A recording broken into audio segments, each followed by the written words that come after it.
ආයිබෝනාල සියලුම දෙනාට මම අද ඔයගොල්ලන්ට ගෙනාවේ ගොඩක් වැදගත් මාතෘකාවක්. ඒ තමා අපේ ගෙදරට කවුරු හරි ආවොත් එහෙම අපි ඒගොල්ලන්ට සංග්‍රහ කරන්නේ කොහොමද, පිළිගන්නේ කොහොමද කියලා පොඩි ටිප්ස් නැත්නම් සෙන්ටෙන්ස් පැටර්න්ස් ටිකක් ඔස්සේ ඔයගොල්ලන්ට කියලා දෙන්න.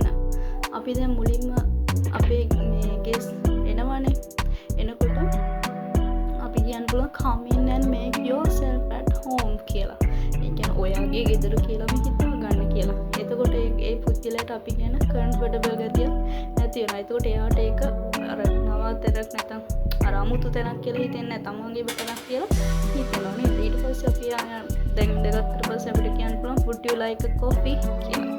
නැත්නම් ඒ sentences pattern එකම පාවිච්චි කරලා අපිට වෙන කෑම වර්ග දාන්න පුළුවන්. would you like a cool drink, would you like a milk, ඒ විදිහට. ඊට පස්සේ දැන් අර පුද්ගලයා අපිට උත්තර දෙනවා no thanks. නැත්නම් yes please කියලා. no thanks. හරි yes please. හරි දෙකෙන් එකක් තමයි ආයෙත් දෙන උත්තරේ. yes please කිව්වොත් අවුලක් නැහැ. එතකොට දැන් අපි හිතුවොත් එහෙම no thanks